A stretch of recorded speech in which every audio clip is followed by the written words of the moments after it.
Stockholm Syndrome dan Helsinki Syndrome diambil dari dua nama kota yang ada di Eropa sana untuk mencerminkan asal-muasal dari sindrom tersebut. Kedua sindrom ini adalah penyakit psikologi yang buat saya sendiri pribadi cukup aneh, dan ternyata di Indonesia terjadi, dan mengejutkan dunia perpolitikan di Indonesia.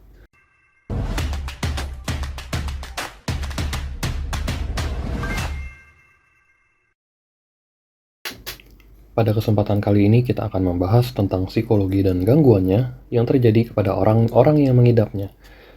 Untuk sindrom pertama adalah Stockholm Syndrome dan yang kedua adalah Helsinki Syndrome. Kedua sindrom ini sangat relevan dengan situasi politik Indonesia di saat ini. Stockholm Syndrome dan Helsinki Syndrome diambil dari dua nama kota yang ada di Eropa sana untuk mencerminkan asal-muasal dari sindrom tersebut. Kedua sindrom ini adalah penyakit psikologi yang buat saya sendiri pribadi cukup aneh, dan ternyata di Indonesia terjadi, dan mengejutkan dunia perpolitikan di Indonesia. Pada artikel ini tidak ada nama politisi yang akan disebutkan, karena artikel ini memfokuskan untuk melakukan edukasi kepada para pendengar supaya bisa memahami apa yang terjadi belakangan ini dari kacamata psikologi. Yang pertama, Stockholm Syndrome. Sindrom ini memberikan sebuah perasaan simpatik dari korban penculikan kepada penculiknya.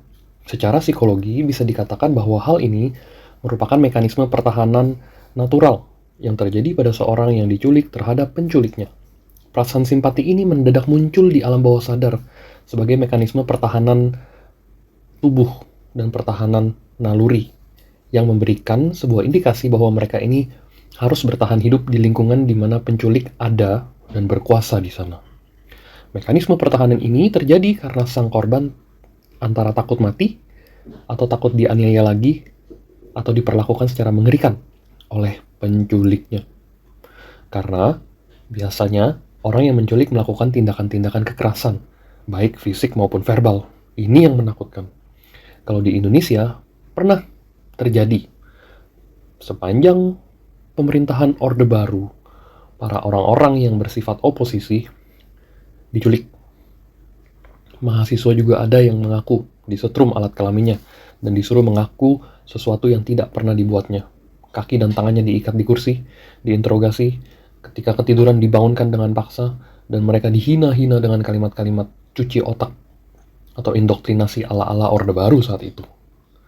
Orang-orang berbadan tegap mendadak mengambil para mahasiswa itu di rumah-rumah mereka atau pada saat mereka beraktivitas di tengah jalan. Sistem mekanisme pertahanan ini membuat mereka membentuk sindrom tersebut. Mendadak mereka langsung menjadi iba kepada para penculiknya. Tidak perlu saya sebutkan namanya, tapi ini benar-benar terjadi di depan mata kita dan di depan publik dan media pemberitaan. Yang kedua, Helsinki Syndrome. Helsinki Syndrome ini mirip dengan sindrom pertama, yaitu Stockholm Syndrome. Tapi ini lebih aneh lagi, karena dia atau sang korban memiliki rasa kangen atau rindu untuk dianiaya lagi. Kedua sindrom ini sebetulnya bukan sindrom yang muncul secara mendadak, tapi merupakan pembentukan dari masa mudanya, muncul saat masa tua. Simpatik atau kangen kepada penculiknya. Tentu kita tahu bahwa kita nggak mau dianiaya, dan tentu mengingatnya itu pun rasanya sakit sekali. Tapi dalam ekstrim-ekstrim tertentu, mereka ini bisa bahkan membela dan bersimpati kepada sang pelaku penculikan atau penganiayaan tersebut. Yang ngerinya lagi, mereka bisa membela mati-matian pelaku penculikan dan diusung menjadi pemimpin sebuah negara.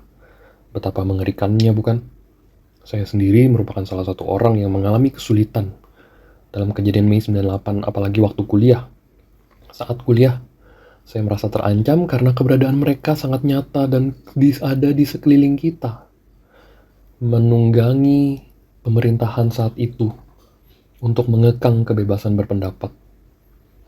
Dan ketika kerusuhan pecah, banyak orang-orang yang mengambil kesempatan dalam kesempitan untuk menjarah, merusak, dan menghancurkan sistem negara ini.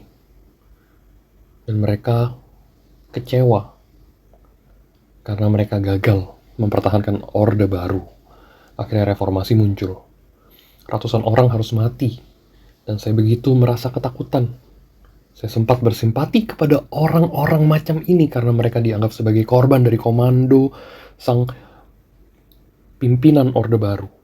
Tapi saya tetap memilih untuk waras dan memilih untuk tetap mendukung orang yang baik dan yang bebas dari hal-hal tersebut. Dan saya memilih untuk tidak terjebak di dalam Stockholm Syndrome maupun Helsinki Syndrome. Kita bisa memilih orang baik untuk menjadi pemimpin kita ke depannya.